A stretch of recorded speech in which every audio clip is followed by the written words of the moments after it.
Presidential spokesman Ibrahim Kalin has already said that if the Quran is burned, it would be, quote, a clear crime of hatred. And every Turk would support him on that.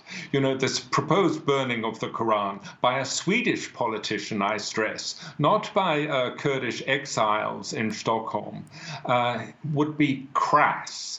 It would distort the dispute between Turkey and Sweden. At the moment, the two countries' differences over Sweden's joining NATO, their differences are a political issue.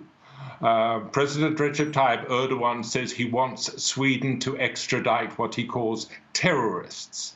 Now, Swedes have the right to ask, are these people really terrorists or are they political opponents of Erdogan? Is Erdogan doing this to impress his voters at home 5 months before elections? Those are legitimate questions.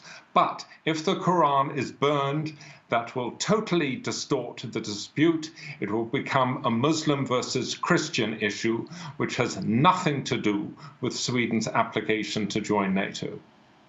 Now, Jasper, as you just mentioned there, and we are aware Sweden is eager to join NATO, and we do know that all members must agree, so Turkey must give its approval.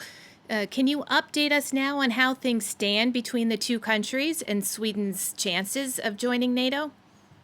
Yes, President Erdogan has said that he wants Finland and Sweden to extradite 130 militants. He calls them terrorists. Now, the Swedish Prime Minister Ulf Kristersson has said that Sweden has done all it can. It has toughened its laws about militancy, about funding for militancy. It has extradited one person to Turkey, but it cannot do more. Swedish courts will not permit the extradition of any more of the people that President Erdogan wants. So one is in a stalemate here. Now, of NATO's 30 members, all of whom have to agree to Sweden and Finland's accession, there is one other country that hasn't ratified Sweden and Finland's application yet, and that is Hungary.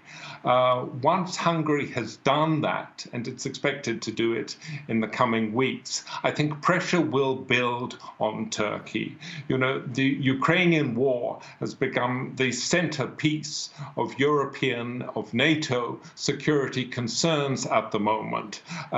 Sweden and Finland's joining NATO would certainly strengthen NATO. And I don't think Turkey will want to be the only country opposed to the strengthening of NATO with the Ukrainian war raging. However, if Swedes burn the Quran, no Turks will want to yield anything to Sweden.